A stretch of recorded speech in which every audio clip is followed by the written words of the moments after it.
Hello everyone, welcome back to unknown IITians का अपना channel.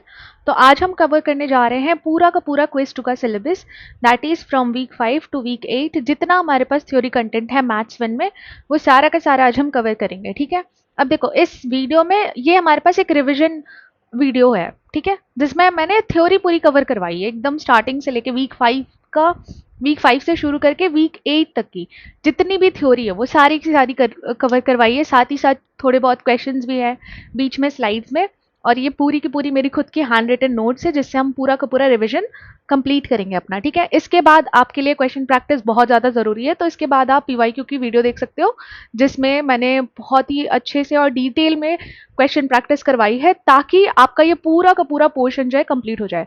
तो इसको आप समझ सकते हो कि हमारे पास पार्ट 1 है फॉर द थ्योरी पोर्शन जो कि मैंने पूरा कवर करवाया है, and for the question practice you can watch the PYQ video. तो चलिए स्टार्ट करते हैं। तो फर्स्ट हम वीक 5 के टॉपिक्स कवर करेंगे।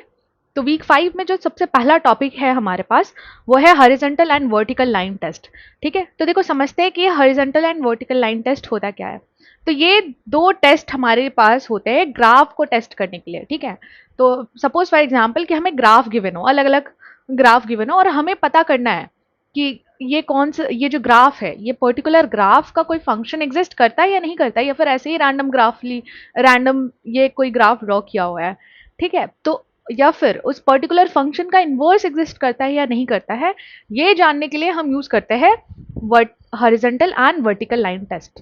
ठीक है, तो देखो सबसे पहला है हमारे पास वर्टिकल लाइन टेस्ट। तो वर्टिकल लाइन टेस्ट की अगर हम बात करें तो वर्टिकल लाइन टेस्ट एक ऐसा टेस्ट है जो हमें बताता है कि एक पर्टिकुलर ग्राफ जो है हमारे पास ड्रॉन वो फंक्शन है या नहीं है। ठीक है, तो देखो जैसे यहाँ पे मैंने एक एग्जांपल बनाया कि यहाँ पे क्या है, एक ग्राफ हमें बना हुआ था। हमने एक पैरेलल लाइन, मतलब वाई एक्सिस के पैरेलल लाइन, जिसको क्या कहेंगे हम वर्टिकल लाइन कहेंगे। तो हमने एक वर्टिकल लाइन ड्रॉ की, इमेजिनरी ये वर्टिकल लाइन हमने ड्रॉ की, और जब हम ड्रॉ कर रहे हैं तो हम देख रहे हैं कि ये जो लाइन है हमारी इस ग्राफ को 2 बार कट करके गई है। ठीक है, तो वर्टिकल लाइन टेस्ट ये कहता है कि कोई भी वर्टिकल लाइन अगर हम किसी ग्राफ से पास ऑन करवा रहे हैं और अगर वो एक बार से ज्यादा अगर उस ग्राफ को टच कर रही है, दैट मीन्स कि वो हमारा फंक्शन नहीं है। अब देखो इस पहले वाले क्वेश्चन में ये 2 बार टच करी है ना, एक बार से ज्यादा टच की है ये लाइन ने इस पर्टिकुलर ग्राफ को, तो यानी ये हमारा वर्टिकल लाइन टेस्ट को पास नहीं कर रहा है। और वर्टिकल लाइन टेस्ट को पास नहीं कर रहा है यानी कि हम कह सकते हैं कि ये जो पर्टिकुलर ग्राफ है इसका कोई फंक्शन ही एग्जिस्ट नहीं करता है। देखो दूसरे ग्राफ की अगर हम बात करें तो ऐसा सा हमारा ग्राफ था, हमने एक वर्टिकल लाइन पास करवाई। तो जब हम वर्टिकल लाइन पास करवा रहे हैं तो ये एक सिंगल पॉइंट पे जो है इसको टच किया है ग्राफ को, दैट मीन्स, और हमारी ये प्रॉपर्टी मतलब सेटिस्फाई हो गई कि अगर एक वर्टिकल लाइन किसी ग्राफ को अगर सिर्फ एक बार टच कर रहा है तो यानी वो क्या होगा, हमारे पास फंक्शन होगा। नेक्स्ट है हमारे पास हॉरिजॉन्टल लाइन टेस्ट। अगर हम हॉरिजॉन्टल लाइन टेस्ट की बात करें तो ये हम यूज करते हैं टू चेक कि किसी फंक्शन का इन्वर्स एग्जिस्ट करता है या नहीं करता है। अब देखो इन्वर्स की अगर मैं बात करूं तो इन्वर्स फंक्शंस होते हैं कि अगर इनको ड्रॉ किया जाए तो इन्वर्स फंक्शंस आपस में एक दूसरे के सिमेट्रिकल होते हैं। ठीक है, सिमेट्रिकल का मतलब क्या हो गया कि देखो जैसे यहाँ पे अगर मैंने ये स्ट्रेट लाइन ड्रॉ की है तो ये जो लेफ्ट वाला है, मतलब ये अप वाला एंड ये डाउन वाला, ये आपस में एक दूसरे की ही सिमेट्री है, एक दूसरे के ही मिरर इमेजेस है। ठीक है, तो अब देखो हॉरिजॉन्टल लाइन टेस्ट हमारे पास क्या बोलता है कि अगर हमने एक हॉरिजॉन्टल लाइन पास करवाया है किसी ग्राफ से, ठीक है, और अगेन सेम चीज ही है कि वो एक बार से ज्यादा नहीं कट करनी चाहिए। अगर एक बार से ज्यादा कट कर रही है दैट मीन्स उसका इन्वर्स एग्जिस्ट नहीं करता है, और अगर सिर्फ एक सिंगल बार टच कर रही है या फिर कट करके जा रही है उस ग्राफ को, तो हम क्या कहते हैं कि वो हमारा हॉरिजॉन्टल लाइन टेस्ट को पास कर गई है, और मतलब वो जो हमारे पास ग्राफ है उसका इन्वर्स एग्जिस्ट करता है। ठीक है, यहाँ पे हमने एक एग्जांपल लिया है कि y equals to x square, मान लो हमें फंक्शन गिवन है। तो अगर हम पहले x की इनपुट अगर हम -2 ले रहे हैं एंड 2 ले रहे हैं तो हमारे पास आउटपुट क्या जनरेट हो रहा है, 4 जनरेट हो रहा है। ठीक है, और देखो मैंने यहाँ पे लिखा है वर्टिकल लाइन टेस्ट के लिए कि वर्टिकल लाइन टेस्ट के केस में एक x जो है वो एक y ही देना चाहिए, यानी कि एक इनपुट जो है वो सिर्फ एक आउटपुट जनरेट करना चाहिए। तो वर्टिकल लाइन टेस्ट हमारे पास एक तरीके से 1-1 टाइप का टेस्ट भी हो गया। ठीक है, kind of, not exactly 1-1 but a kind of 1-1। तो देखो अगर यहाँ पे हम देखें तो x की वैल्यू जब हम -2 ले रहे हैं तो भी आउटपुट 4 जनरेट हो रहा है, और x की वैल्यू 2 ले रहे हैं तो भी हमारे पास आउटपुट क्या जनरेट हो रहा है, 4 जनरेट हो रहा है।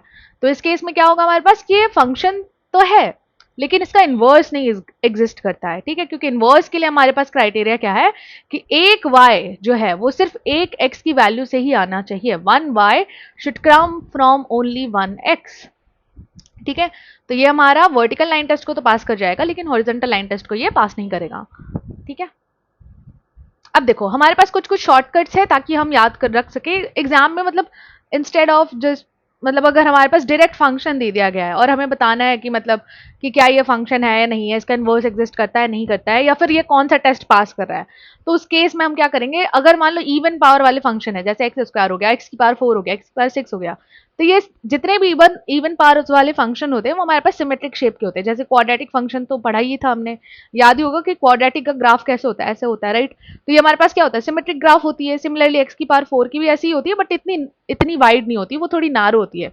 एक्स की पावर 6 की ग्राफ और थोड़ी नैरो हो जाती है हमारे पास, ठीक है। एक्स की पावर 8 करेंगे तो वो और थोड़ा नैरो होता जाएगा, लेकिन हमारे पास पैराबोला के शेप में ही होते हैं, ठीक है। तो जितने भी पैराबोला वाले ग्राफ हो गए वो हमारे पास क्या होते हैं, सिमेट्रिक होते हैं, और सिमेट्रिक है यानी कि वीएलटी को पास कर रहे हैं, ठीक है।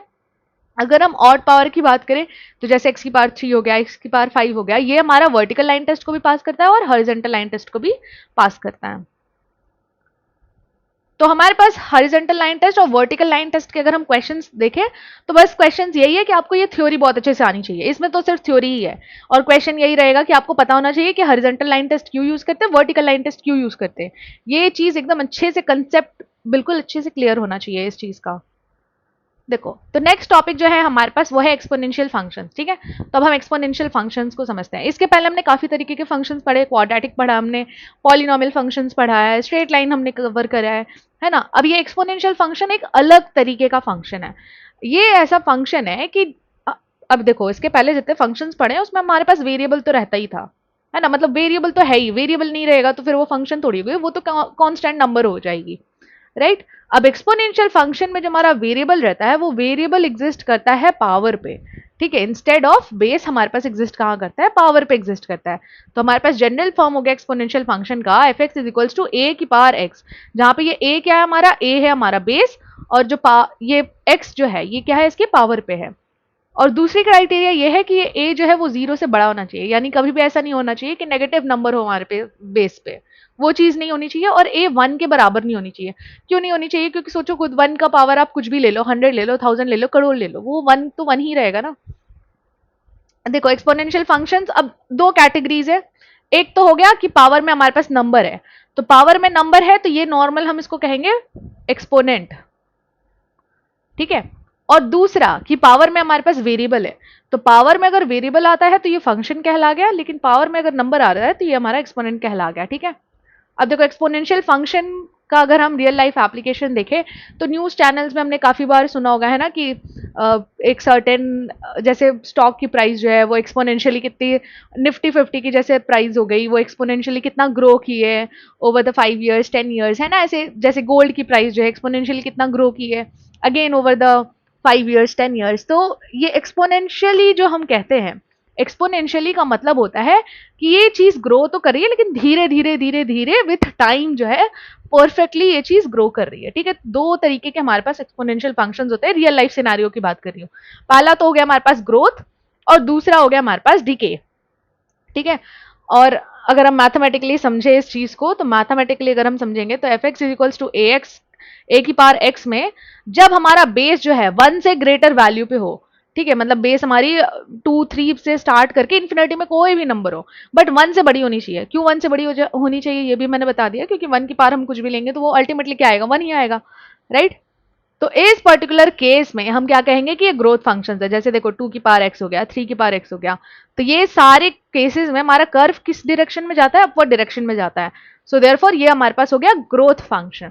सेकेंड हो गया डीके फंक्शन। डीके फंक्शन की अगर हम बात करें तो ये जो हमारा बेस होता है, ठीक है, देखो बेस की वैल्यू कहां से कहां एग्जिस्ट करी है, 0 से लेकर 1 के बीच में एग्जिस्ट करी है।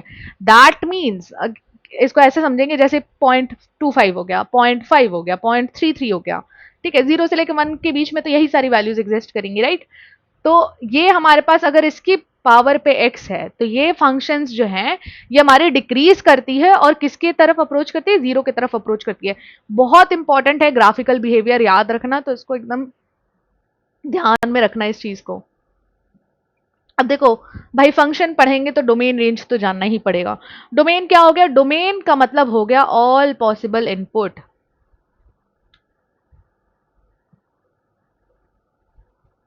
देखो आपके पास एक्सपोनेंशियल फंक्शन कैसा होता है? 2 की पावर x। तो 2 की पावर x, तो ये जो x है, इसमें हम नेगेटिव नंबर भी ले सकते हैं। अगर मैं 2 की पावर -2 लिख रही हूँ तो ये क्या हो जाएगा? मेरे पास 1/2 की पावर 2 हो जाएगा सिंपली। तो यानी इस x में नेगेटिव नंबर भी अलाउड है एंड पॉजिटिव नंबर भी अलाउड है। तुम्हारा डोमेन क्या हो गया एक्सपोनेंशियल फंक्शन के लिए? -∞ टू ∞, ठीक है। देखो अब अगर हम रेंज की बात करें तो रेंज हमारा क्या हो जाएगा? रेंज हो गया, रेंज का मतलब होता है ऑल पॉसिबल आउटपुट्स, कि हमारे पास आउटपुट कैसे आएंगी। देखो भले यहाँ पे हमारे पास पावर क्या था? नेगेटिव में था, 2 की पावर -2, लेकिन आप खुद बताओ ये क्या हो जाएगा? हमारे पास 1/4 बन गया। तो 1/4 तो हमारे पास डेसिमल में नंबर आएगा, है ना। तो अल्टीमेटली हम समझ सकते हैं कि जितने भी आउटपुट आएंगे वो 0 से लेके पॉजिटिव वैल्यू ही आएंगे, कभी भी नेगेटिव आंसर नहीं आएगा हमारे पास। पावर के केस में तो कभी नेगेटिव नहीं आएगा आंसर, राइट। तो हमारी जो रेंज होगी एक्सपोनेंशियल फंक्शन की वो हमेशा पॉजिटिव होती है, नो मैटर व्हाट। थर्ड हो गया हमारे पास इंटरसेप्ट। इंटरसेप्ट मैंने इतनी बार कराया है कि स्ट्रेट लाइन के केसेस में भी मैंने कराया था। जब भी आपको कह दे इंटरसेप्ट निकालनी है, कुछ नहीं, अगर आपको एक्स इंटरसेप्ट पूछे तो वाई को 0 कर दो, वाई इंटरसेप्ट पूछे तो एक्स को 0 कर दो। लेकिन यहाँ पे तो हमारे पास एक ही वेरिएबल है 2 की पावर x, है ना, या a की पावर x बेसिकली। तो यहाँ पे हम क्या करेंगे? x को 0 बना देंगे। अब देखो अगर 2 की पावर x मेरा एक्सपोनेंशियल फंक्शन है, इसमें अगर मैंने x को 0 बना दिया तो ये मेरा किसके इक्वल आ गया? 1 के इक्वल आ गया। तो यानी इस केस में हम ऐसा समझ सकते हैं कि ग्राफ हमेशा कहां से पास करेगी? 0,1 से पास करेगी, ठीक है। तो इंटरसेप्ट, अच्छा ये जो है हमारे पास ये कॉमन चीज हो गई, मतलब एकदम फिक्स चीज है कि एक्सपोनेंशियल फंक्शन का इंटरसेप्ट हमेशा 1 ही होता है। अब इसी एक्सपोनेंट के हमारे पास कुछ कुछ लॉज है। फर्स्ट है a⁴m.a⁴n, यानी कि अगर हमारे पास दो सेम बेस वाले एलिमेंट्स हैं, उनकी पावर भले डिफरेंट डिफरेंट हो, अगर हम इनका मल्टीप्लीकेशन करेंगे तो ये क्या हो जाता है कि a⁴m+n, ये पावर्स क्या हो जाती है? हमारी ऐड हो जाती है। नेक्स्ट हो गया a⁴m/a⁴n। यहाँ पे क्या है? देखो बेस सेम रहेगी, बेस यहाँ पे देखो मैंने क्या लिखा है? a लिखा है, बेस इज सेम, पावर आपके पास डिफरेंट हो सकती है। तो उसके इस केस में हमारे पास क्या हो जाएगा? हम सब्ट्रैक्ट कर सकते हैं बेसिकली। तो हम क्या कर सकते हैं? a⁴m-n। नेक्स्ट हो गया कि a⁴m है और एक्सटर्नल पावर n है, तो इसमें क्या हो जाएगा? हमारे पास ये दोनों मल्टीप्लाई हो जाएंगे पावर्स, तो हो जाएगा a⁴m.n। और अगर नेगेटिव है तो ये तो इसके पहले ही बता दिया कि हमारे पास क्या आ जाएगा? ये डिनोमिनेटर में आ जाएगा। देखो यहाँ पे एक एग्जाम्पल भी सॉल्व किया कि 2 की पावर 3 .2 की पावर 50 है, तो हम क्या करें? इसको मल्टीप्लाई करें तो हमारे पास आ जाएगा 2 की पावर 3 + 50, दैट इज 53। डिवाइड के केस में भी कर सकते हैं, 2 की पावर 50/2 की पावर 3 है। देखो बेस सेम सेम है 2 2, तो ये क्या हो जाएगा? 2 की पावर 47। 50 - 3 करेंगे तो ये आ गया 47, ठीक है। यहाँ पे हमारे पास मल्टीप्लीकेशन वाली चीज हो गई और नेगेटिव तो हमने बता ही दिया। हाँ, किसी की भी पावर अगर 0 होती है तो वो किसकी इक्वल होती है? हमारे पास 1 की इक्वल होती है। ये हमारा यूनिवर्सल स्टेटमेंट जैसा ही है। अब देखो अब हम यहाँ पे हम पढ़ेंगे ग्राफिकल बिहेवियर।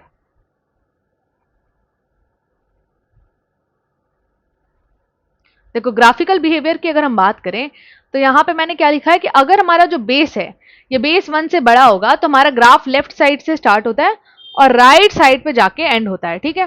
तो लेफ्ट साइड से स्टार्ट होके ये कहाँ जाता है? 0 की तरफ जाता है।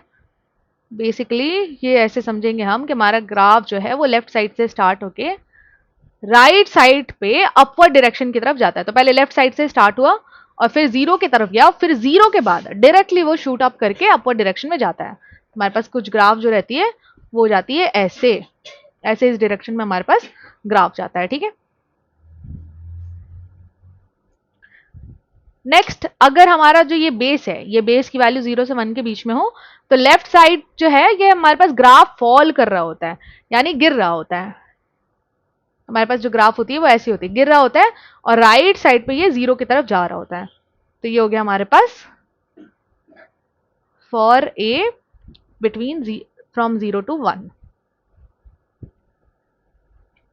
अब देखो दूसरा है हमारे पास नेचुरल एक्सपोनेंट, ठीक है। अब एक्सपोनेंट तो हम अच्छे से समझ गए हैं, एक्सपोनेंट के लॉज समझ में आ गए, तो हमारे जो क्वेश्चंस रहेंगे वो बेसिकली एक्सपोनेंट के लॉज पे रहेंगे और साथ ही साथ ग्राफिकल बिहेवियर पे क्वेश्चन रह सकता है, ठीक है। अब देखो नेक्स्ट हमारे पास टॉपिक है नेचुरल एक्सपोनेंट। समझते हैं कि नेचुरल एक्सपोनेंट क्या होता है। नेचुरल एक्सपोनेंट बनता है जब हम अपना बेस लेते हैं ई, ठीक है। अब ई जो है ये ई एक तरीके का स्पेशल नंबर है, E is a special number, ठीक है। अब इस e की पावर पे अगर हम x ले रहे हैं, ठीक है, देखो अगर हमारा function f x is equals to e की पावर x है तो हम इसको क्या कहेंगे, नेचुरल एक्सपोनेंशियल फंक्शन। इसलिए स्पेशल नंबर है क्योंकि इसके काफी सारे यूजेस हैं। हम जब डिफरेंशिएशन पढ़ेंगे तो हमें समझ में आएगा कि e की पावर x जो है, अगर हम इसको डिफरेंशिएट भी करते हैं तो हमारे पास e की पावर x ही आता है। तो ये हमारे पास एक तरीके का नेचुरल एक्सपोनेंशियल फंक्शन कहलाता है, ठीक है। अब ये अलग अलग चीज है, देखो अगर आप 2 की पावर x लिख रहे हो और अगर आप e की पावर x ले रहे हो, ठीक है, भले आप इनके पावर भी सेम कर दो, 2 की पावर 2 कर दो और e की पावर 2 कर दो, आंसर हमारे पास दोनों के डिफरेंट आएंगे, ठीक है, क्योंकि एक नॉर्मल एक्सपोनेंशियल फंक्शन है और दूसरा हमारे पास नेचुरल एक्सपोनेंशियल फंक्शन है। अब देखो यहाँ पे हमने एक क्वेश्चन सॉल्व किया है कि 5 की power x plus 1 is equals to 125, ठीक है। तो देखो 5 की power x plus 1 equals to 125, तो हम क्या करेंगे, लेफ्ट साइड पे हमारे पास 5 की पावर x प्लस 1 है, तो राइट साइड पे भी हम कोशिश करेंगे कि हमें बेस सेम सेम बनानी है। तो देखो राइट साइड पे भी हमने क्या लिख दिया, 5 की पावर 3 किसके इक्वल होता है, 125 के इक्वल होता है। अब बेस हमारी सेम हो गई तो हम सिंपली इनके पावर्स को इक्वेट कर सकते हैं। तो हमारे पास आ गया x प्लस 1 इक्वल्स टू 3 है, तो x की वैल्यू आ गई हमारे पास 2, ठीक है। अब देखो नेक्स्ट क्वेश्चन क्या है हमारे पास कि 4 की पावर x माइनस 5 इंटू 2 की power x plus 4 equals to 0। अब ये जो 2 की पावर x है, जो हमारे पास स्मॉलेस्ट एक्सपोनेंट का बेस रहता है ना, उस बेस को लेट कर लेते हैं हम कोई भी वेरिएबल। अब देखो ऐसे इक्वेशन है आपके पास ये फॉर्म में, है ना। अब इस इक्वेशन को और किसी वे में सॉल्व नहीं कर सकते हैं, तो हम क्या करेंगे, इसको इस एक कांस्टेंट वेरिएबल मान लेंगे। तो हमने यहाँ पे 2 की पावर x को अगर हम t मान रहे हैं तो 2 की पावर 2x, ये 4x क्या हो जाएगा, 4x को हम ऐसे लिख सकते हैं 2 की पावर 2x, राइट। इसको ले लिया हमने टी स्क्वायर के इक्वल। तो अब अगेन हम अपना इक्वेशन बनाएंगे। देखो इक्वेशन बना के टी की दो वैल्यूज आई, एक आ गई 1, एक आ गई 4। तो बस अब हम इसको इक्वेट करके चेक कर सकते हैं कि कौन सी वैल्यू जो है एप्लीकेबल है या नहीं है। तो देखो हमने यहाँ पे चेक किया कि 2 की पावर x इक्वल्स टू अगर हम 1 कर रहे हैं तो ये सॉल्वेबल नहीं है, लेकिन 2 की पावर x इक्वल्स टू अगर हम 4 कर रहे हैं तो ये हमारे पास क्या हो जाएगा, 2 की पावर x इक्वल्स टू 2 की पावर 2, तो x की वैल्यू हमारे पास क्या आ गई 2। तो हो गया हमारा एक्सपोनेंशियल फंक्शन कंप्लीट। नेक्स्ट है हमारे पास कॉम्पोजिट फंक्शन। तो अगर हम कॉम्पोजिट फंक्शन को समझे तो कॉम्पोजिट फंक्शन हो गया डब्बा फंक्शन। आप एक डब्बे के अंदर दूसरा डब्बा डाल रहे हो, दूसरे डब्बे के अंदर तीसरा डाल रहे हो, तो ऐसे अगर हम कर रहे हैं तो ये हमारा कॉम्पोजिट फंक्शन हो गया, ठीक है। तो मैथमेटिकली अगर हम इस चीज को समझे तो आपके पास दो फंक्शन रहेंगे, एक एफ एक्स रहेगा और एक जी एक्स रहेगा, ठीक है। इस एफ एक्स जी एक्स में क्या कर रहे हो, just give me a second.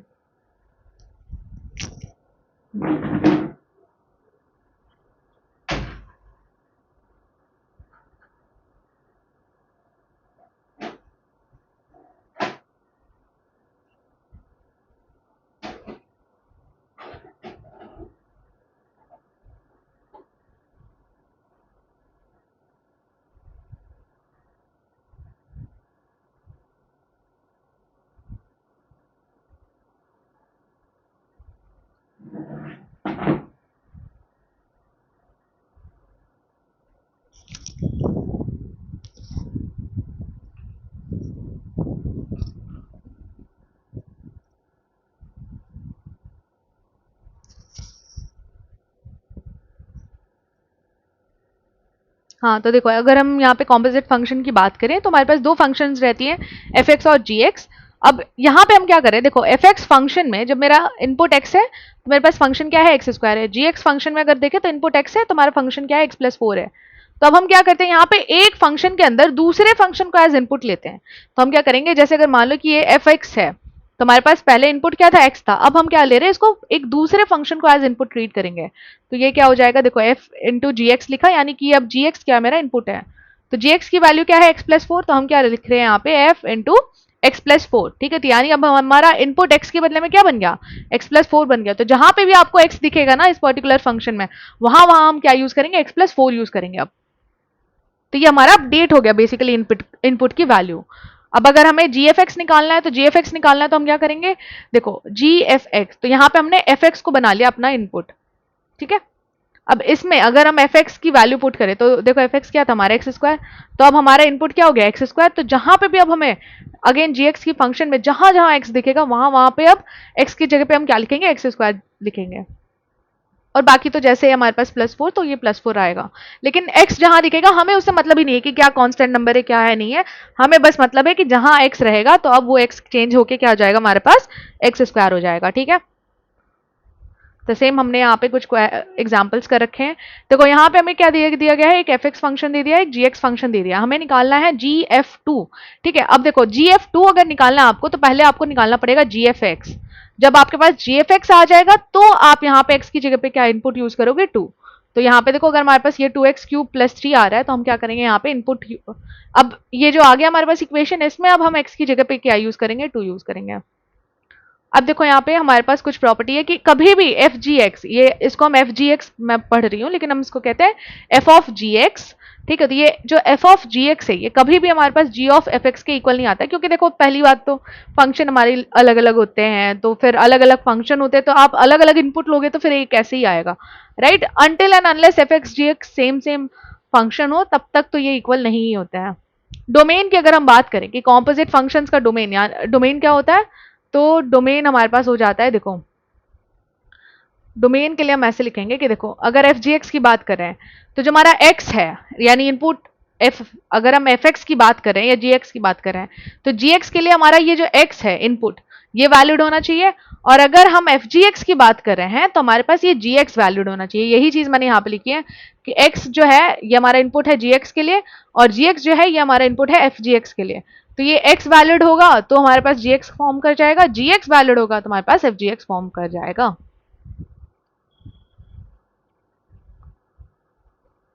देखो इस पर्टिकुलर क्वेश्चन में अगर हम देखें तो एफ एक्स हमारे पास रूट एक्स है और जी एक्स हमारे पास एक्स माइनस टू, तो एफ जी एक्स क्या आ गया हमारे पास, root x minus two.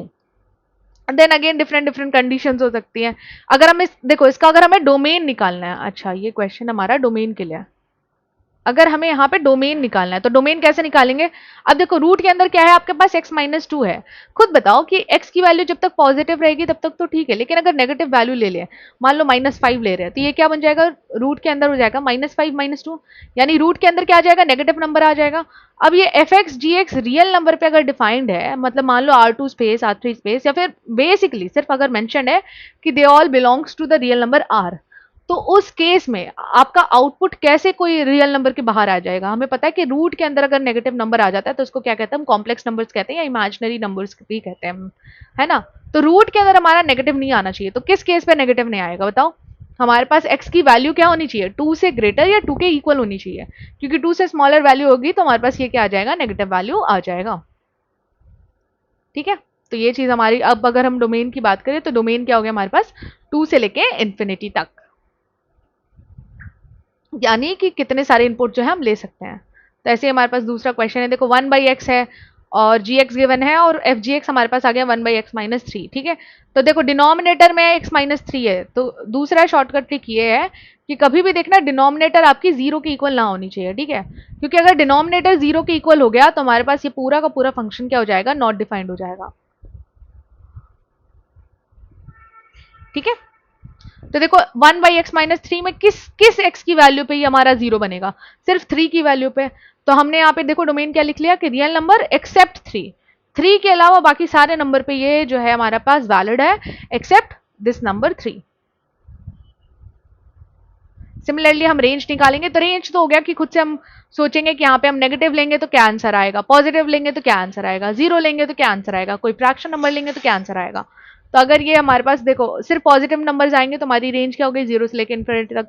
Then अगर हमारे पास दोनों आ रहे हैं, नेगेटिव भी आ रहे हैं पॉजिटिव भी आ रहे हैं, तो हमारे पास वो माइनस इन्फिनिटी तो प्लस इन्फिनिटी तक रहेगा।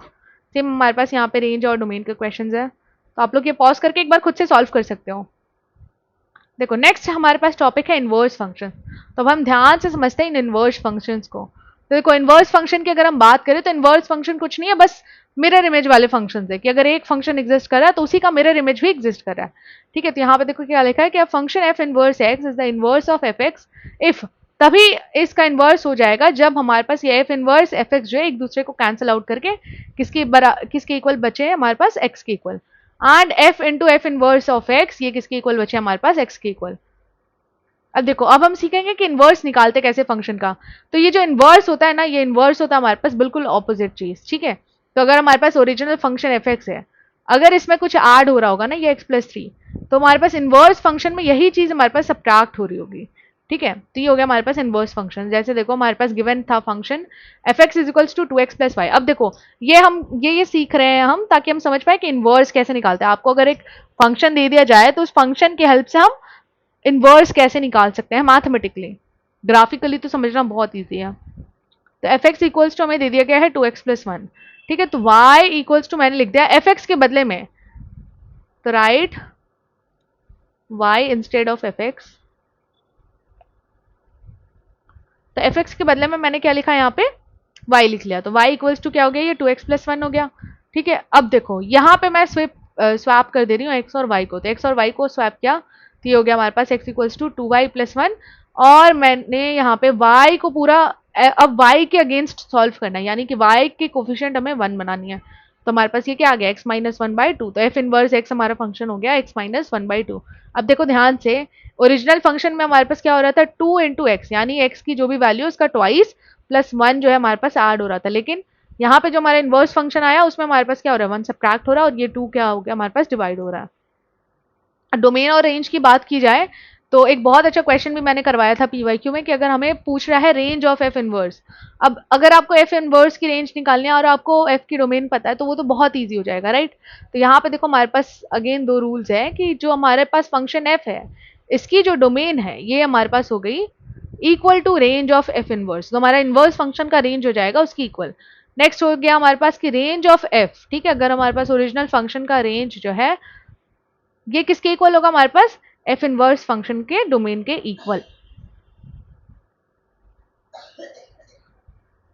अब देखो हमारे पास ये है कि एफ और एफ इनवर्स का हमारे पास ग्राफ है, ये दोनों क्या है हमारे पास मिरर इमेजेस के जैसे ही है, ठीक है। और हमारे पास ये बीच में y इक्वल्स टू एक्स की स्ट्रेट लाइन पास ऑन कर रही है। अगर हम एंड बिहेवियर की बात करें तो एंड बिहेवियर क्या हो गया कि जैसे जैसे हमारा x जो है वो इन्फिनिटी को अप्रोच करता है तो हमारा ये फंक्शन कहाँ अप्रोच करेगा, ठीक है। जैसे देखो e की पावर x है, तो यहाँ पे अगर x की वैल्यू इन्फिनिटी को अप्रोच करेगी, यानी x की वैल्यू अगर हम जैसे जैसे इंक्रीज करेंगे तो हमारा ये फंक्शन भी क्या हो जाएगा, इसकी भी वैल्यू इंक्रीज होगी। तो एफ एक्स हो गया हमारे पास अप्रोचेस टू इन्फिनिटी, और अगर नेगेटिव में करेंगे तो ये एफ एक्स हो जाएगा हमारे पास इक्वल्स टू 0। तो ये हो गया हमारा एंड बिहेवियर पूरा कंप्लीट। तो इतना ही टॉपिक था हमारे पास वीक 1 में। तो वीक 1 में हमने अभी तक क्या क्या सीखा, horizontal and vertical line test सीखी, कंपोजिट फंक्शन सीखा हमने, then exponential functions and then inverse functions. तो ये हमारा वीक 1 जो है ये हो गया हमारे पास पूरा कंप्लीट। नाउ नेक्स्ट देखो, अगर हम वीक 2 की बात करें तो वीक 2 में हमारे पास है लॉगरिदम फंक्शन। ये सिर्फ लॉगरिदम फंक्शन है वीक 6 में, और कुछ भी नहीं है। तो लॉगरिदम फंक्शन जो है वो इनवर्स है एक्सपोनेंशियल फंक्शन का ही। तो देखो हमने क्या लिखा है यहाँ पे कि a की power y equals to x, यानी कि हमारे पास एक एक्सपोनेंशियल फंक्शन का फॉर्म है कि हमारे पास 2 की पावर 3 जो है इसकी वैल्यू क्या आती है 8 आती है। तो लॉग क्या करता है, लॉग इसका उल्टा काम करता है। लॉग पूछता है कि 2 की आप ऐसी कौन सी पावर लोगे कि आपके पास वैल्यू क्या आनी चाहिए 8 आनी चाहिए, ठीक है। तो log tells you what power you need to raise the bar to raise the base to get a number, ठीक है। तो ये देखो ये हमने कन्वर्ट कर लिया, यहाँ पे एक्सपोनेंशियल के फॉर्म में अगर है तो हम इसको लॉग के फॉर्म में कैसे कन्वर्ट कर सकते हैं, सिंपली हम a की पावर पे लगा देंगे ये y और लेफ्ट साइड पे हमारे पास रह जाएगा x। सिंपल ऐसे ही हमें करनी है। इसका अगर हम जनरल फॉर्मूला की बात करें तो ये हमारे पास हो जाएगा f x is equals to log base a x, जहाँ पे ए हमारा 0 से बड़ा हो जाना चाहिए और ए जो है वो 1 के इक्वल नहीं होना चाहिए। अगर हम इसके डोमेन की बात करें तो डोमेन के लिए भी हमारे पास ये जो वैल्यू है ये 0 से ग्रेटर होनी चाहिए, 0 नहीं होनी चाहिए। क्योंकि आप खुद सोचो कि ऐसा कभी होगा कि किसी नंबर का आप कितना पावर लोगे कि वो वैल्यू 0 है, तो ये x कभी भी 0 नहीं हो सकता है, राइट। रेंज की अगर हम बात करें तो हमारे पास आउटपुट कैसे आएंगे, वो -∞ टू +∞ आएंगे। अब जब लॉगरिदम पढ़ रहे हैं तो साथ ही साथ हमारे पास जैसे नेचुरल एक्सपोनेंट था वैसे ही हमारे पास नेचुरल लॉगरिदम भी है, ठीक है। तो नेचुरल एक्सपोनेंट में क्या रहता था, हमारे पास एक स्पेशल बेस रहती थी जिसको हम क्या कहते हैं ई, ठीक है।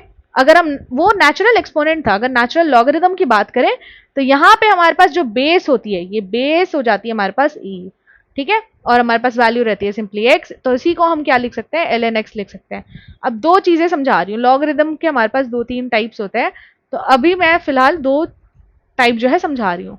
पहला हमारे पास हो गया log 5, अगर कहीं पे भी आपके पास लिखा है log 5 और दूसरा लिखा है कि ln 5, तो दोनों में बहुत डिफरेंस है, ठीक है। log 5 का मतलब हो गया कभी भी ऐसे अगर नॉर्मल नंबर दे देना log 2 की वैल्यू निकालो, log 3 की वैल्यू निकालो, तो हम हमेशा कंसिडर करते हैं कि हमारे पास बेस कितनी होगी, 10 होगी, ठीक है। लेकिन जब हमारे पास ln 5 की हमें बोल दी गई है, तो ln पता है, मतलब ये डिफाइंड है कि ln किसके लिए होता है, नेचुरल लॉगरिथम के लिए होता है। नेचुरल लॉगरिथम के लिए होगा, यानी e जो है हमारे पास, ई की वैल्यू वैसे भी अप्रॉक्स कितनी होती है, 2.718 होती है। तो ये वैल्यू ln 5 की वैल्यू और log 5 की वैल्यू कभी भी इक्वल नहीं होती है, मोस्ट केसेस में तो नहीं होती है, ठीक है। तो देखो यहाँ पे हमारे पास एक प्रॉपर्टी है कि ln into e square is equals to 2। तो यहाँ पे मैंने क्या लिखा कि log और एक्सपोनेंशियल जो है वो एक दूसरे को क्या करते हैं, कैंसिल आउट कर देते हैं। अब देखो ये हमारे पास हो गया लॉगरिदमिक फंक्शन का ग्राफ। अब ध्यान से समझते हैं, यहाँ पे हमें कुछ कुछ लॉज दिए गए हैं लॉगरिदम फंक्शन के। फर्स्ट इज अगेन कि हमारे पास बेस सेम हो, ठीक है। सबसे पहली क्राइटेरिया है कि क्या हमारा बेस जो है वो सेम होना चाहिए। Just give me a second.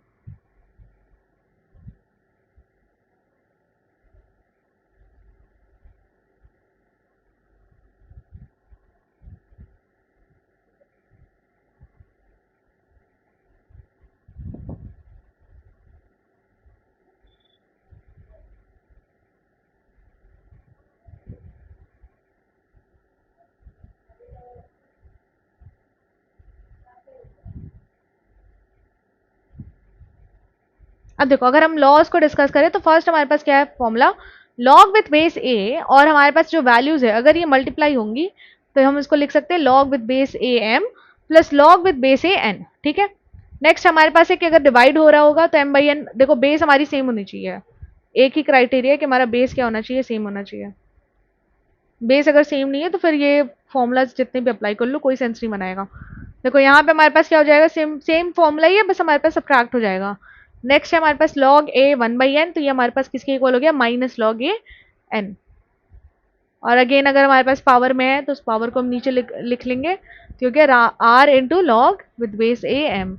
और ये तो हमें पता ही है कि अगर हम लॉग ए की पावर 1 लिख रहे हैं तो ये हमारे पास किसके इक्वल हो जाएगा, 0 के इक्वल हो जाएगा। और लॉग ए की पावर ए लिख रहे हैं, ऐसे समझो कि नॉट ए की पावर ए की वैल्यू ए लिख रहे हैं, बेस ए है और वैल्यू हमारे पास ए है।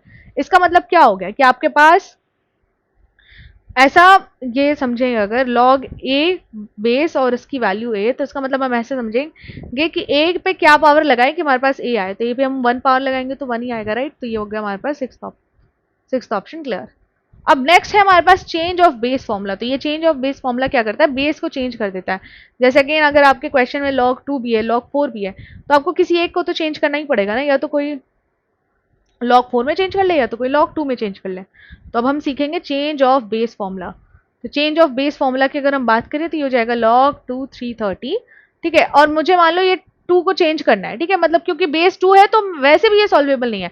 अगर आपको कैलकुलेट करना है, मतलब कैलकुलेशन तो सीखनी ही पड़ेगी कि लॉगरिथम फंक्शन में कैसे कैलकुलेशन करते हैं, ठीक है, क्योंकि साइंटिफिक कैलकुलेटर में मोस्टली गिवन नहीं रहता है 2, राइट। मतलब ऐसे ऐसा नहीं रहेगा कि आपके पास बेस लिखने का मतलब स्पेस दे दे अलग से, वो चीज नहीं रहती है।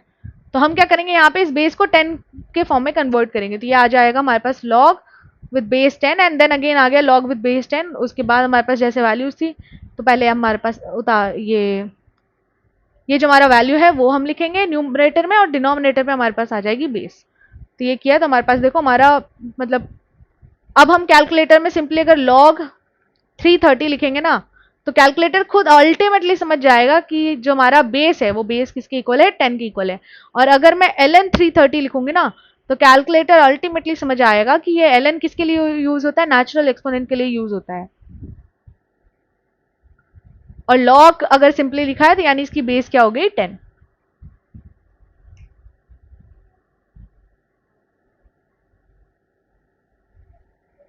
देन अगेन हमें क्वेश्चन है find domain of the function f x is equals to log with base 4 1 minus x. अब देखो जब भी लॉग फंक्शन के अंदर कुछ होना,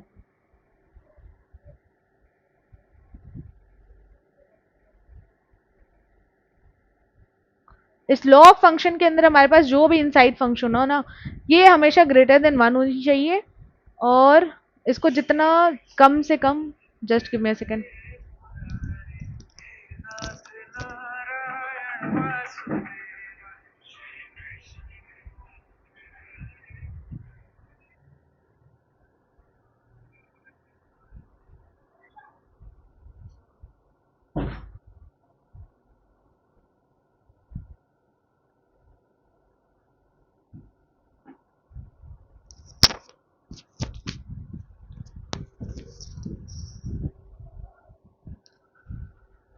अगेन देखो यहाँ पे अगर हम डोमेन की बात करें तो हमारे पास क्या हो जाएगा, लॉग के अंदर जो ये इनसाइड फंक्शन होती है ना, ये हमारे पास बस ग्रेटर देन 1 होनी चाहिए।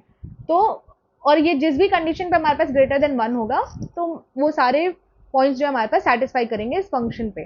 तो देखो हमारे पास यहाँ पे लॉग की power log base 4 and inside function क्या था 1 माइनस एक्स। तो मैंने यहाँ पे लिख लिया कि ये किससे ग्रेटर होना चाहिए, 0 से ग्रेटर होना चाहिए। तो 0 से ग्रेटर होना चाहिए यानी ये क्या हो जाएगा, एक्स हम राइट हैंड साइड पे ले आएंगे तो ये क्या हो गया हमारे पास, एक्स की वैल्यू 1 से ज़्यादा बड़ी होनी चाहिए, तो इसकी डोमेन आ गई हमारे पास ये। सिमिलरली हमने यहाँ पे भी डोमेन निकाला है, न्यूमरेटर एंड डिनोमिनेटर 0 से बड़ा होना चाहिए। तो डोमेन हमारे पास क्या हो जाएगा, real number except this -1 and 1। अब देखो यहाँ पे हम इक्वेशन से सॉल्व करेंगे।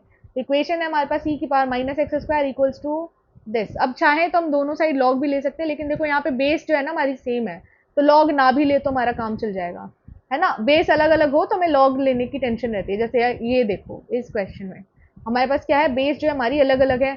तो अब इस पर्टिकुलर क्वेश्चन को अगर हमें सॉल्व करना है तो हमें क्या करना पड़ेगा, लॉग लेना पड़ेगा। तो देखो हमने यहाँ पे लॉग लिया, फिर उसको फर्दर सॉल्व किया, तो हमारे पास आ गया आखिर में जाके आंसर। ठीक है। सिमिलरली हमारे पास यहाँ पे एक solve the equation type question है। तो ये हमारे पास लास्ट जो है हमें बस क्वेश्चन ही प्रैक्टिस करनी है लॉगरिदम फंक्शन पे। तो लॉगरिदम में हमारे पास था बेसिकली लॉगरिदम फंक्शन, उसकी properties and behaviour graph and then equation solving. ये हो गया हमारा week 6 complete. Now will start week 7। देखो वीक 7 की अगर हम बात करें, so before going to week 7 we'll take a 2-minute break.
देखो अब वीक 7 में है हमारे पास, वीक 7 हमारा स्टार्ट हो रहा है कैलकुलस का पोर्शन अब। ठीक है, तो वीक 7 से वी हैव कैलकुलस। इसके पहले तक हमने जितने भी फंक्शंस थे वो सारे कवर कर लिए, जितने भी टाइप के फंक्शंस होते हैं एक्सेप्ट ट्रिग्नोमेट्रिक फंक्शंस, क्योंकि देखो ट्रिग्नोमेट्रिक फंक्शंस बहुत ज़्यादा नहीं है हमारे आईटीएम के सिलेबस में, काफ़ी मतलब स्मॉलर अमाउंट्स पे ही है। आपको ग्रेडेड असाइनमेंट में वो क्वेश्चन दिख जाएंगे, लेकिन अगर हम पीवाई क्यूज एनालाइज करें तो पीवाई क्यूज में बहुत ही कम, मतलब लाइक रेयरेस्ट में ट्रिग्नोमेट्रिक क्वेश्चन जो है वो है। मतलब ऐसा नहीं कि काफ़ी ज़्यादा ट्रिग्नोमेट्रिक क्वेश्चन है, बहुत ज़्यादा tough trigonometric identity based question है, तो वो चीज़ नहीं है, बहुत ही कम है, लाइक एकदम ही रेयर के बराबर हम समझ सकते हैं। ठीक है, तो एक्सेप्ट ट्रिग्नोमेट्रिक फंक्शंस हमने सारे फंक्शंस कवर कर लिए। तो अब हम फंक्शंस के आगे की चीज पढ़ेंगे।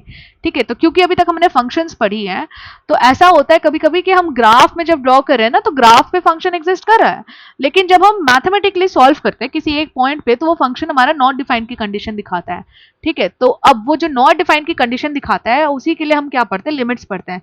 तो लिमिट ये करता है हमारे पास कि देखो अगर ये x इक्वल्स टू 2 पे मेरा फंक्शन डिफाइंड नहीं है, नॉट डिफाइंड दिखा रहा है, तो हम क्या करेंगे, इस 2 से थोड़ा सा स्मॉलर वैल्यू, ठीक है, जैसे फॉर एग्जांपल 1.9, तो इस 1.9 पे 2 से थोड़ी सी स्मॉलर वैल्यू 1.9 पे चेक करते हैं कि क्या हमारा फंक्शन एग्जिस्ट करता है या नहीं करता है। तो अगर हम 1.9 ले रहे हैं तो देख रहे हैं कि हाँ फंक्शन तो एग्जिस्ट कर रहा है, उसकी कोई ना कोई वैल्यू आ रही है। और हम क्या करते हैं कि 2 से थोड़ा सा ज्यादा बस वैल्यू पे हम फंक्शन को चेक करते हैं। जैसे फॉर एग्जांपल 2.1 पे हम अगर चेक करें तो भी मेरा फंक्शन एग्जिस्ट कर रहा होता है। तो लिमिट हमारे पास होती है कि अगर हम एक पर्टिकुलर पॉइंट, जैसे कि 2 है, 2 पे अगर हमारा फंक्शन डिफाइन नहीं है तो 2 से थोड़ी छोटी वैल्यू लेंगे, थोड़े से बड़े वैल्यू पे हम फंक्शन को निकालेंगे। तो अगर ये दोनों पे मेरा फंक्शन अगर डिफाइंड होता है तो हम क्या कहेंगे कि ये जो मेरा फंक्शन है ये इस 2 पे भी डिफाइंड है, ठीक है। अब देखो लिमिट्स एंड कंटिन्यूटी में ये तो गया लिमिट्स का कॉन्सेप्ट। तो जो सबसे पहला टॉपिक है हमारे पास वो है लिमिट्स ऑफ सीक्वेंस। अब देखो सीक्वेंस अब सुन के तो हमें एकदम 10th की यादें ताजा हो गई होंगी, है ना। 10th में हमारे पास था चैप्टर सीक्वेंस एंड सीरीज का, arithmetic progression, I think chapter 5th था हमारे पास ये सीक्वेंस का ही, है ना, जो कि बहुत ईजी चैप्टर था। अगर आप लोग सीबीएसई के स्टूडेंट रहे हो तो एनसीईआरटी बुक में हमारे पास आई गेस 5th या 6th चैप्टर ही अरिथमेटिक प्रोग्रेशन थी, है ना। तो देखो अगर हम यहाँ पे सीक्वेंस की बात करें तो सीक्वेंस हमारे पास क्या हो जाती है, एक ऐसी लिस्ट ऑफ नंबर्स हो जाती है जो कि एक पर्टिकुलर पैटर्न को फॉलो करती है, ठीक है। तो हमारे पास काफी तरीके के सीक्वेंस हो गए, जैसे देखो यहाँ पे हमने एक ऑड नंबर की सीक्वेंस बना ली है, यहाँ पे देखो एक 5, 10, 15, 20, तो यहाँ पे हमारे इसके बीच का डिफरेंस कितना है, 5 का डिफरेंस है ना। तो सीक्वेंस हो गई कि ऐसे नंबर्स जो कि एक पैटर्न को फॉलो कर रहे हो, ठीक है। तो सीक्वेंस तो हमने बचपन में पढ़ी है। अब हम क्या करते हैं, क्योंकि अब हम बड़े हो गए, तो अब हम इस सीक्वेंस को बनाते हैं फॉर्मूला, ठीक है। और वो फॉर्मूला हमारे पास, वो फॉर्मूला को हम निकालते हैं लिमिट, कि ये जो हमारे पास पर्टिकुलर सीक्वेंस है ये कहाँ तक जा रही है, ये एंड कहाँ हो रही है, किसी बहुत बड़े वैल्यू पे एंड हो रही है या फिर ये मतलब कोलैप्स कर जाएगी आगे जाके, इसका मतलब एग्जिस्टेंस ही नहीं है, या क्या होगा। तो इसके लिए हम निकालते हैं इसकी लिमिट्स, ठीक है। जैसे देखो फॉर एग्जाम्पल अगर हमारे पास ऐसी सीक्वेंस है 1, 1/2, देन 1/3, देन 1/4, देन 1/5, ठीक है। तो ये जो हमारे पास एक तरीके की सीक्वेंस है तो इसका हम फॉर्मूला क्या लिख सकते हैं, 1/n। अब ध्यान से समझना, लिमिट्स ऑफ सीक्वेंस हम जब भी पढ़ते हैं ना, तो ये जो n है, ये n का मतलब हो गया हमारे पास नेचुरल नंबर। तो ये जहां पे भी n मेंशन रहेगा इसका मतलब हो गया कि हम वहां पे वैल्यू कहां से स्टार्ट करेंगे, हम अपनी 1 से पुट करना स्टार्ट करेंगे। तो ये जो 1/n है, ठीक है, फॉर्मूला तो यही बनेगा ना इसका 1/n, और क्या ही फॉर्मूला बन सकता है। ये n क्या है, हमारे पास नेचुरल नंबर है, यानी कि n हमारे पास पहले 1 होगा, फिर 2 होगा, फिर 3 होगा, जैसे नेचुरल नंबर होती है सिंपली वैसे ही ये बढ़ते जाएगा। देखो सिमिलरली हमने यहाँ पे 1/n² बना दिया है। n क्या हो जाएगा कि सिंपल अगर हमारे 1, 2, 3, 4, 5 की लिस्ट हो गई, इंक्रीजिंग नंबर्स की लिस्ट हो गई, तो इसका फॉर्मूला क्या बन जाएगा, simply Sn is equals to n, ठीक है। an से रिप्रेजेंट करते हैं, यहाँ पे Sn लिखा हुआ है, लेकिन एक्चुअल में लिमिट्स ऑफ सीक्वेंस को हम an से रिप्रेजेंट करते हैं। तो ये हो जाएगा यहाँ पे an is representation of limits of sequence.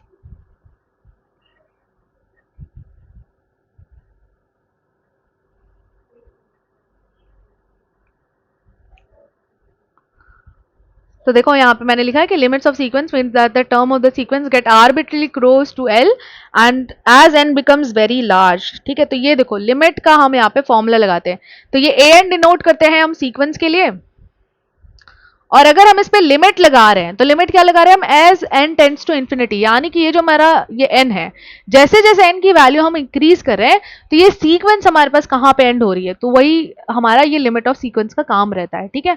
अब देखो दो तरीके के केसेस होते हैं, एक तो हमारे पास होता है डाइवर्जेंट, दूसरा हो गया हमारे पास कन्वर्जेंट। तो दोनों को समझते हैं। डाइवर्जेंट का मतलब हो गया कि किसी फाइनाइट वैल्यू पे हमारा जो सीक्वेंस है वो अप्रोच नहीं कर रहा है, जैसे ए एन इक्वल्स टू अगर हम n ले रहे हैं तो जैसे जैसे n की वैल्यू इंक्रीज करेंगे तो हमारा सीक्वेंस भी बढ़ते जाएगा। अगर n 500 है तो सीक्वेंस भी हमारा मतलब इंक्रीज करते जाएगा, है ना। तो ये हमारा किसको अप्रोच कर रहा है, इन्फिनिटी को अप्रोच कर रहा है। तो ये हमारे पास हो गई डाइवर्जेंट सीक्वेंस। देखो limit again a n equals to अगर हमारे पास है -1 की पावर n, तो -1 की पावर n है तो n हमारे पास क्या हो जाएगा 1, 2, 3, 4, 5, 6 ऐसे ही। अब देखो यहाँ पे पावर में n है, दैट मीन्स अगर ऑड रहेगा तो +1 होगा और नेगेटिव रहेगा तो -1 आएगा। तो ये देखो ये किसी एक वैल्यू पे फिक्स नहीं जा रही है ना, किसी कांस्टेंट नंबर की तरफ अप्रोच नहीं कर रही है। जो हमारी सीक्वेंस है वो ऐसे ही चलती रहेगी, -1 + 1, -1 + 1, -1 + 1, ये लूप है। तो ये हमारे पास क्या हो जाएगी, डाइवर्जेंट सीक्वेंस। अब नेक्स्ट हमारे पास कन्वर्जेंट सीक्वेंस। कन्वर्जेंट सीक्वेंस क्या हो गया कि अगर हमारा लिमिट जो है n टेंड्स टू इन्फिनिटी हो रहा है तो हमारे पास जो पूरी की पूरी सीक्वेंस की लिमिट आएगी वो किसी कांस्टेंट वैल्यू पे आएगी। अब ध्यान से समझना इस केस में क्या होगा, जैसे कि हमारे पास ये वाली सीक्वेंस थी S N equals to 1/n, ठीक है, तो 1/n, तो as n approaches to infinity, जैसे जैसे n की वैल्यू इन्फिनिटी को अप्रोच करेगी तो ये पूरा सीक्वेंस हमारा जीरो को अप्रोच करेगा।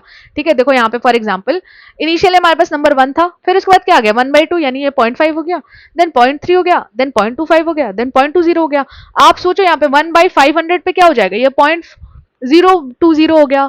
1/5 करोड़ लेंगे तो हमारे पास क्या होगा, तो ये किसको अप्रोच कर रहा है, हमारे पास स्टार्ट हुआ सीरीज 1 से, लेकिन एंड कहाँ हो रहा है, जीरो की तरफ एंड हो रहा है, तो ये एक फाइनाइट वैल्यू है ना। तो ये ऐसी सीरीज जो किसी फाइनाइट वैल्यू हमारे पास लिमिट पे एग्जिस्ट करे तो वो क्या हो जाती है हमारे पास कन्वर्जेंट सीक्वेंस। तो ऐसे मैं एकदम एक ट्रिक बता रही हूँ, जब भी आपके पास 1/n के फॉर्म में, अब ये n स्क्वायर हो, n क्यूब हो, n कुछ भी हो, डिनोमिनेटर में अगर n है तो आंख बंद करके, और अगर हमारा n इन्फिनिटी को टेंड कर रहा है तो आंख बंद करके हम लिख लेंगे कि ये हमारा किसको अप्रोच कर रहा है, जीरो को अप्रोच कर रहा है। अब देखो यहाँ पे हमें क्वेश्चन मिला कि हमें लिमिट निकालनी है इस पर्टिकुलर सीक्वेंस की, हमारे पास फॉर्मूला है 5 + 3n / n² + n, ठीक है। तो यहाँ पे क्या करेंगे, जब भी ऐसे क्वेश्चन आए और आपको लिमिट निकालनी हो तो डिनोमिनेटर में, ध्यान से समझना मैं डिनोमिनेटर की बात कर रही हूँ, डिनोमिनेटर में जो हाईएस्ट पावर होता है उससे हम बोथ न्यूमरेटर और डिनोमिनेटर को डिवाइड कर देते हैं। देखो डिनोमिनेटर में कौन सी पावर है, एक n है, दूसरा n² है, हाईएस्ट कौन सी हो गई, n² हो गई, तो n² से हम बोथ न्यूमरेटर एंड डिनोमिनेटर को डिवाइड करेंगे। तो ये देखो 5/n², ये किसको अप्रोच करेगा, जीरो को अप्रोच करेगा, 3n/n², ये जीरो को अप्रोच करेगा, n² कट गया और ये हमारे पास क्या बचेगा, जीरो को अप्रोच करेगा। सो देयरफॉर ये हमारे पास क्या हो जाएगा, अल्टीमेटली ये आंसर क्या आएगा, हमारे पास जीरो आ जाएगा, इसकी लिमिट क्या हो जाएगी, जीरो हो जाएगी। तो ये तो हो गया हमारा लिमिट ऑफ सीक्वेंसेस कंप्लीट। ठीक है, तो जब भी हमारे पास लिमिट ऑफ सीक्वेंस आ जाए तो हम क्या करेंगे, इसको इस फॉर्म में सॉल्व कर लेंगे। वैसे तो लिमिट ऑफ सीक्वेंस के काफी सारे क्वेश्चन मैंने करवाए हैं पीवाईक्यू की वीडियोस में, इसलिए मैं बार बार कह रही हूँ कि इसके बाद जाके आप लोग पीवाईक्यू की वीडियो जरूर देखना, ताकि और भी सारे कॉन्सेप्ट जो है वो पूरे अच्छे से क्लियर हो जाए। अब देखो लिमिट्स ऑफ फंक्शन की अगर हम बात करें तो लिमिट्स ऑफ फंक्शन हमारे पास क्या हो जाएगा, अब हम फंक्शन की लिमिट्स निकाल रहे हैं। ठीक है, इसके पहले हमने सीक्वेंस की लिमिट निकाली, सीक्वेंस का फॉर्मूला हम खुद बनाते थे, और या फिर एग्जाम में मान लो वो फॉर्मूला गिवन हो और हमें लिमिट निकालने को पूछ दिया जाए, तो ऐसा होता था। अब फंक्शन है हमारे पास पर्टिकुलर, अब हम फंक्शन की लिमिट निकालेंगे। तो लिमिट तो मैंने समझा ही दिया कि लिमिट कैसे होती है। जैसे देखो यहाँ पे अगर हम एग्जांपल देख रहे हैं तो ये f(x = x² - 4 / x - 2 है। अगर हम यहाँ पे वैल्यू 2 लेंगे तो ये हमारे पास न्यूमरेटर में जीरो आएगा, डिनोमिनेटर में भी जीरो आएगा। डिनोमिनेटर में अगर जीरो आ गया तो ये फंक्शन हमारी नॉट डिफाइंड हो गई। लेकिन जब हम इसका ग्राफ बना रहे हैं तो ग्राफ एग्जिस्ट कर रहा है। ठीक है, ग्राफ से हमें समझ में भी आ रहा है, ग्राफ पे अगर हम वर्टिकल लाइन टेस्ट कर रहे हैं तो वर्टिकल लाइन टेस्ट से हमारा क्लियर भी हो जा रहा है कि ये एक फंक्शन है। लेकिन जब हम इस पर्टिकुलर पॉइंट पे वैल्यू निकाल रहे हैं तो हमारे पास वैल्यू नहीं आ रही है, राइट। तो यहाँ पे हम क्या यूज करते हैं, लिमिट का यूज करते हैं। तो मैंने एग्जांपल के लिए यहाँ समझाया कि हम 1.9 लेंगे और 2.1 लेंगे, और अगर इन दोनों पे वैल्यू एग्जिस्ट करेगी यानी कि हमारे पास ट्रू पे भी ये फंक्शन जो है वो एग्जिस्ट करेगा। ठीक है, तो देखो ये जो मैंने 1.9 और 2.1 लिखा है ना, ये समझाने के पर्सपेक्टिव से लिखा है कि हमें एक स्मॉलर वैल्यू या फिर हम थोड़ा सा बिगर वैल्यू लेके सॉल्व कर रहे होते हैं, लेकिन ऐसा हम करते नहीं है एग्जाम में। एक्चुअल एग्जाम में हम कभी भी ऐसा नहीं करते हैं कि अगर हमें बोल दिया गया है कि आपको लिमिट निकालनी है एट x = 3, तो हम कभी ऐसा नहीं करेंगे कि 2.9 पे निकालेंगे और 3.1 पे निकालेंगे, क्योंकि आप खुद सोचो 1.9 और 2 के बीच में भी सैकड़ों करोड़ों नंबर्स होते हैं, तो आप कैसे किसी एक को जज करके सिर्फ एक पर्टिकुलर नंबर ले सकते हो, राइट। हम नहीं ले सकते इस फील्ड में, तो इसलिए हम क्या करते हैं, लिमिट की अगर हम बात करें तो हम सिंपली लिमिट को कर देते हैं फैक्टराइज, हम उसको ब्रेक डाउन कर देते हैं स्मॉलर फंक्शंस में। जैसे कि इस पर्टिकुलर क्वेश्चन में x² - 4 / x - 2 था, तो ये a² - b² के फॉर्म में था, तो हमने क्या कर दिया, a + b × a - b divided by x - 2 था, x - 2 करिए तो हमारे पास अब लीनियर फंक्शन बची x + 2, तो सिंपली हमने डायरेक्ट वैल्यू पुट कर दी 2 की, तो हमारे पास आंसर क्या आ गया 4। तो ये 4 के आगे इसकी हमारी लिमिट आ गई।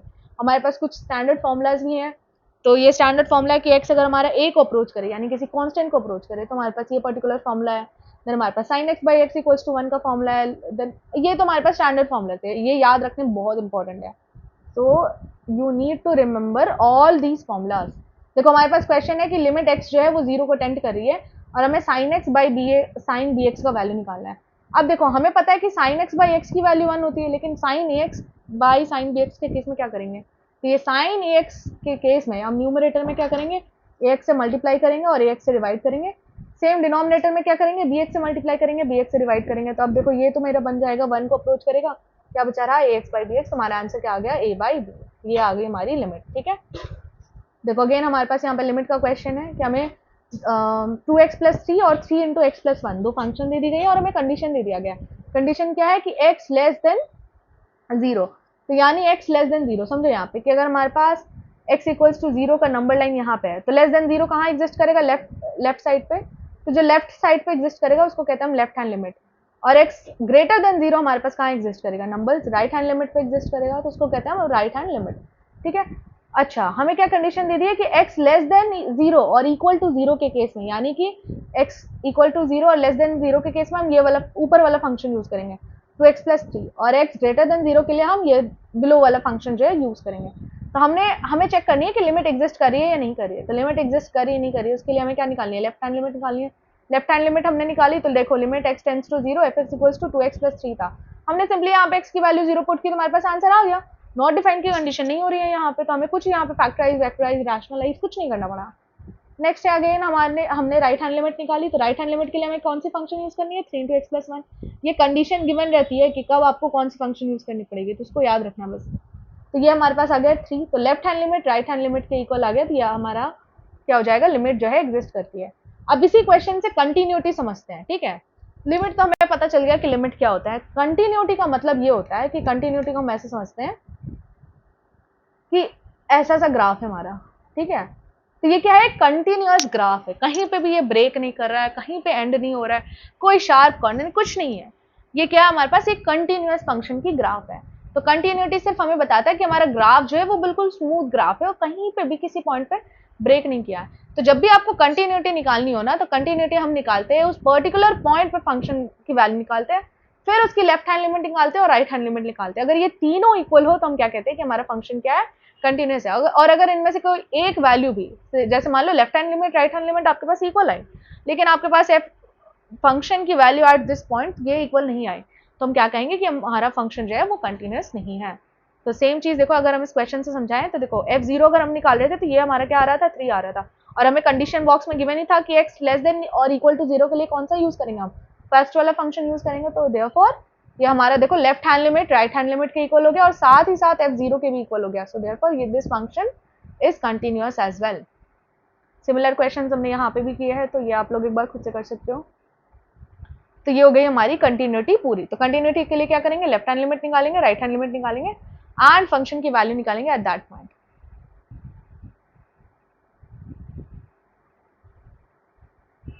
अब ये हमारे पास कुछ स्टूडेंट के एक्स्ट्रा क्वेश्चंस थे, तो उसको करेंगे हम इग्नोर। अब देखो हमने लिमिट और कंटिन्यूटी पढ़ ली, तो अब जो हमारा नेक्स्ट टॉपिक है ये है डिफरेंशिएशन। तो पहले समझते हैं कि डिफरेंशिएशन होता क्या है। डिफरेंशिएशन को ऐसे समझो कि हमारे पास कोई कर्व है। ठीक है, इधर हमारे पास कोई कर्व है। ठीक है, इस कर्व से अगर मैं एक स्ट्रेट लाइन पास करवा रही हूँ, ठीक है, एक टैंजेंट लाइन पास करवा रही हूँ, तो इस कर्व को ये स्ट्रेट लाइन एक सिंगल पॉइंट पे टच करके गया। ठीक है, तो हमें अगर ये छोटा सा जो डॉट बन रहा है ना, अगर मुझे ये जानना है कि ये छोटे से डॉट में हमारा फंक्शन कितना चेंज हुआ है, ठीक है, तो हम क्या यूज करते हैं? डिफरेंशिएशन का यूज करते हैं। तो डिफरेंशिएशन हमारे पास क्या हो गया कि change in y with respect to x। ठीक है, कि हम फंक्शन y का चेंज देख रहे हैं x के रिस्पेक्ट में, कि जैसे जैसे x बढ़ रहा है तुम्हारा y कैसे कैसे बढ़ रहा है।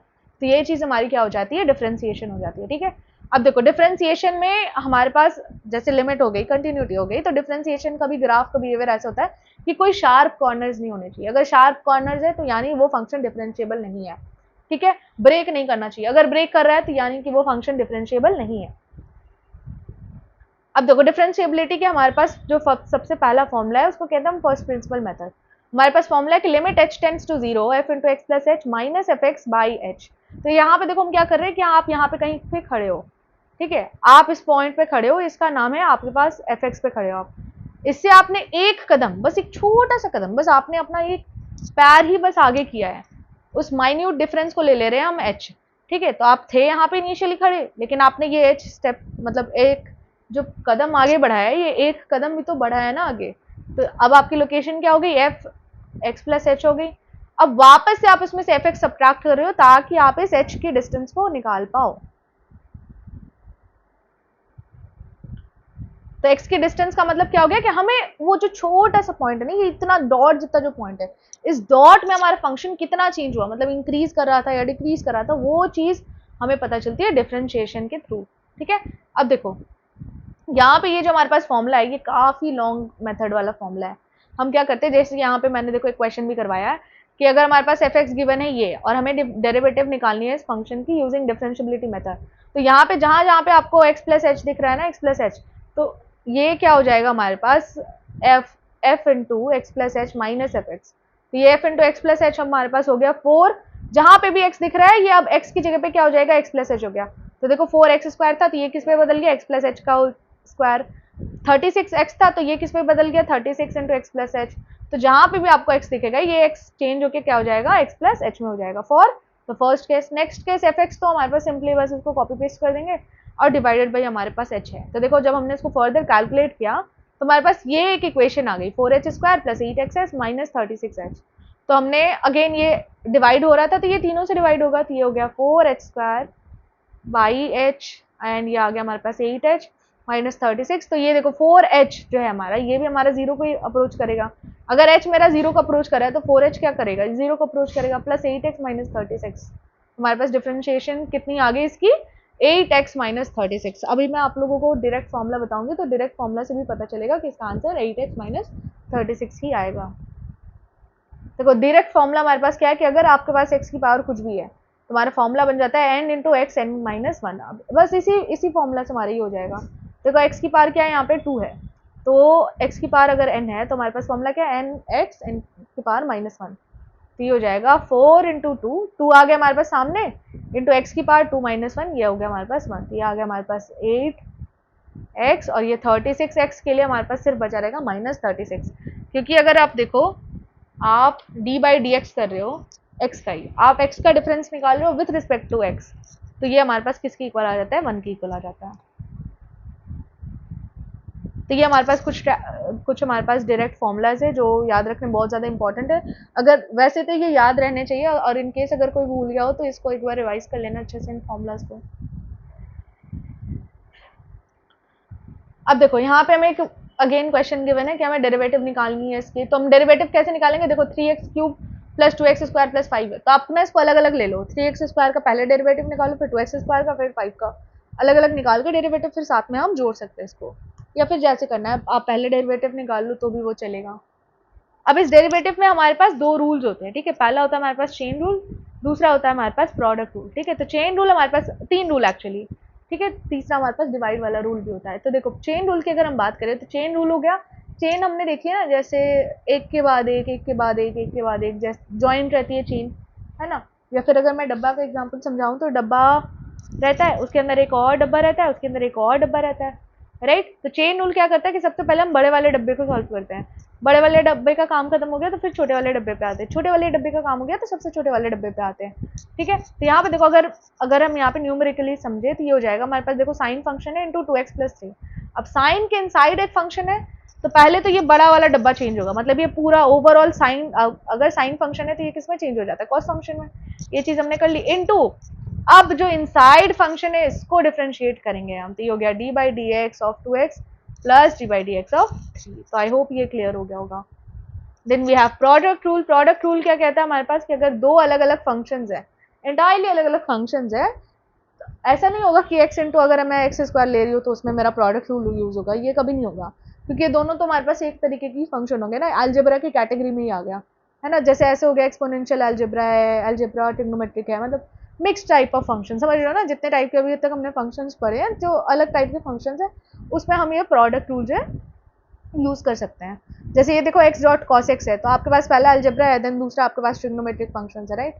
तो ये हमारे पास फॉर्मूला होता है u dot v dash is equals to u dash dot v, यानी कि हम पहले क्या करेंगे, ये जो पहला एलिमेंट है इसको अगर हम u मान लेते हैं, दूसरे वाले को v मान लेते हैं, तो u को डिफरेंशिएट करेंगे और v को कांस्टेंट रखेंगे, कांस्टेंट मतलब जैसा लिखा है, जो लिखा है cos x लिखा है तो सिर्फ यहाँ पे सिंपली cos x लिख देंगे, प्लस फिर अब हम v को डिफरेंशिएट करेंगे और u जैसा है जो भी लिखा हुआ है उसको हम एज इट इज लिख देंगे। तो ये हो गया हमारे पास u डॉट v का प्रोडक्ट रूल।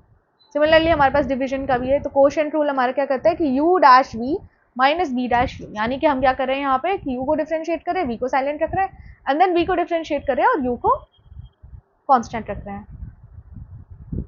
तो ये हो गया हमारे पास quotient rule divided by v square of course.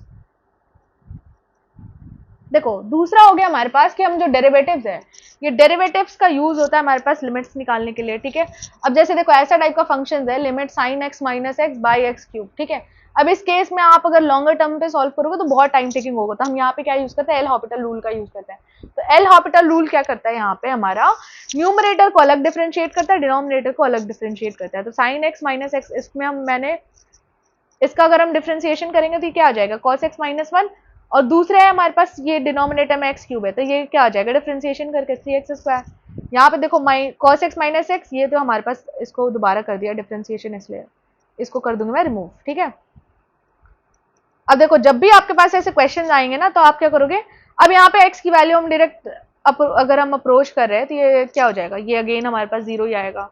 तो ये तो हम नॉर्मली हमने बस ऐसे सॉल्व कर लिया है। तो जब भी ऐसे क्वेश्चन आते हैं तो हमें बोल दिया जाता है कि आपको जो है इसकी डेरिवेटिव निकालनी है at x is equals to 3। तो फिर अब यहाँ पे आप x की वैल्यू जो है वो अपने हिसाब से डाल सकते थे। तो ये हो गया हमारा डेरिवेटिव का टॉपिक कंप्लीट। अब देखते हैं कि डेरिवेटिव के एप्लीकेशंस क्या क्या है, यूज कहाँ होता है। तो डेरिवेटिव का यूज होता है हमारे पास in finding minima and maxima, ठीक है। अब मिनिमा मैक्सिमा को हम ध्यान से समझेंगे, ये दो ग्राफ मैंने यहाँ पे लिखे हुए हैं। तो मिनिमा क्या हो गया कि ऐसा पॉइंट जिसके पहले देखो ग्राफ हमारा डिक्रीज कर रहा था, इस पॉइंट को टच करने के बाद ही हमारा ग्राफ क्या करने लग गया, इंक्रीज करने लग गया। तो ये जो वो पॉइंट है ये हमारे पास हो गई मिनिमम पॉइंट। मैक्सिमा की बात करें तो ये सेम हो जाता है कि ग्राफ हमारा इंक्रीज कर रहा था, देन एक पॉइंट के बाद ये ग्राफ क्या हो गया हमारे पास डिक्रीज करने लग गया। अब देखो अगर हम इसकी बात करें कि डेरिवेटिव किस लिए यूज होता है हमारे पास मैक्सिमा और मिनिमा फाइंड आउट करने में, तो फर्स्ट डेरिवेटिव टेस्ट होता है और दूसरा हमारे पास सेकंड डेरिवेटिव टेस्ट होता है। तो सबसे पहले हम फर्स्ट डेरिवेटिव टेस्ट करेंगे। तो फंक्शन हमें गिवन है, तो फर्स्ट डेरिवेटिव टेस्ट का अगर हम यूज करें तो सबसे पहले तो डिफरेंशिएट करना है, डिफरेंशिएट करके जीरो से इक्वेट करेंगे। तो डिफरेंशिएट करके अगर हम जीरो से इक्वेट करेंगे तो हमें मिलेंगे क्रिटिकल पॉइंट्स। तो हमें दो क्रिटिकल पॉइंट्स मिले, एक तो 1 और एक -1, ठीक है। हमने क्या किया, इसको प्लॉट कर दिया। प्लॉट करने के बाद रैंडमली 1 से लेके इन्फिनिटी तक आप कोई भी नंबर चूज कर लो, 2 3 200 300, उन वैल्यू को आप इस f डैश x फंक्शन में डालोगे और चेक करोगे कि नेगेटिव नंबर आ रहा है या पॉजिटिव नंबर आ रहा है। सेम -1 से 1 के बीच में कर सकते हो, माइनस इन्फिनिटी तो -1 के बीच में कर सकते हो। तो हमारे देखो हमने ये सब सॉल्व किया तो हमारे पास आ गया कि 1 से इन्फिनिटी के बीच में जो भी वैल्यू ले रहे हैं तुम्हारे पास आंसर आ रहा है पॉजिटिव में, -1 से 1 के बीच में ले रहे हैं तुम्हारा आंसर आ रहा है नेगेटिव में, और माइनस इन्फिनिटी तो -1 पे ले रहे हैं तुम्हारे पास आंसर आ रहा है पॉजिटिव पे। अब देखो ग्राफिकली इस चीज को समझेंगे, जब मैं ऐसे मैक्सिमम पॉइंट का ग्राफ बनाती हूँ तो देखो मेरे पास ग्राफ कैसे बनती है कि हमारे पास ग्राफ जो पहले इंक्रीज कर रहा था फिर डिक्रीज करने लग गया। तो यहाँ पे यानी जहां पे आपको पहले प्लस दिखेगा फिर बाद में माइनस दिखेगा, यानी कि इस पर्टिकुलर पॉइंट पर हमारा क्या एग्जिस्ट कर रहा है, मैक्सिमम एग्जिस्ट कर रहा है। और इसी का ऑपोजिट हमारे पास क्या हो जाएगा, मिनिमा। तो सो देयरफॉर ये चीज हमने लिख ली, मैक्सिमा मिनिमा एग्जिस्ट करता है at x equals to 1 and minima exist maxima exist करता है at x equals to -1 and minima exist करता है एट x इक्वल्स टू 1। अगर हमें मिनिमम और मैक्सिमम वैल्यू निकालनी है तो हम सिंपली fx में इसको एज इनपुट लेंगे, तुम्हारा मिनिमम और मैक्सिमम वैल्यू आ जाएगा। तो ये हो गया हमारे पास first derivative test complete. First derivative test में ये साइन नोटेशन बहुत ज्यादा इंपॉर्टेंट है। अब देखो इसके बाद हमारा बचा रहा linear approximation and second derivative test, जो कि मैंने पीवाईक्यू के वीडियो में ऑलरेडी एंड में करवा लिया है। तो आप लोग जरूर से जरूर इसके बाद पीवाईक्यू की वीडियो देखना ताकि आपका ये पूरा पोर्शन जो है कंप्लीट हो जाए। तो हमारा ये वीक 5 से लेके वीक 8 तक का रिविजन जो है वो पूरा कंप्लीट हो गया। So yeah keep practicing and all the best for your exams. Thank you.